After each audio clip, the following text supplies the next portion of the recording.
Ryan, Neil, and Michael, something also very interesting that I didn't know about George Washington Carver is that when he was in college, in order to make ends meet, like who doesn't need to make ends meet in college, he actually, this is one of his actual guitars, he actually taught guitar lessons. And he also took in laundry, and this is actually one of the washboards that, if you take a look over here on the other side here, this is one of the washboards that he worked with. So he actually did laundry in order to help him, you know, make ends meet in college. Hey, what college student doesn't work hard? You know, even George Washington Carver.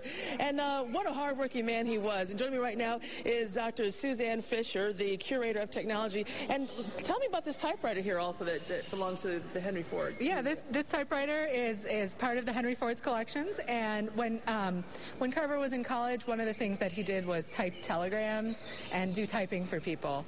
But this typewriter was also used sort of throughout his life and his work at the Tuskegee Institute.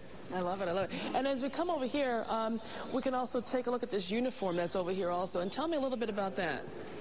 Well, Carver was at Iowa State. That's where he got his bachelor's and his master's degree. So while he was at Iowa State, he was in the Student National Guard. And something I think people might find just very interesting, if you come over here, Jeremy, to the embroidery over here, something that I never knew about George Washington Carver is he was actually an artist, and he was into embroidery as well. That's right, yeah. He wanted to be an artist. He thought he might pursue that as a career, but he decided that he really wanted to go into science and sort of help African Americans through science. That art maybe wasn't the way to do that, but he always did art the rest of his life. I love it, I love it. And coming up, we're also going to talk about he's so known in agriculture for his innovations and the way he really helped sharecroppers. And even talk about just real quick this wagon over here that we have, because this wagon is something that he took around to really help people understand a lot of agriculture.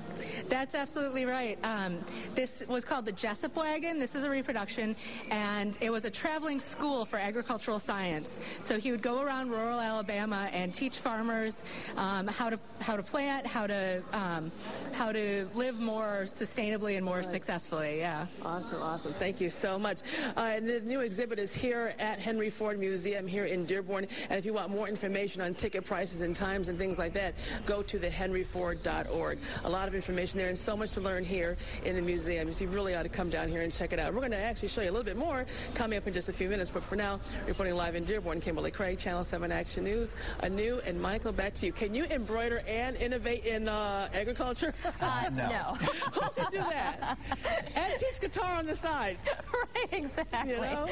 So many talents, yeah.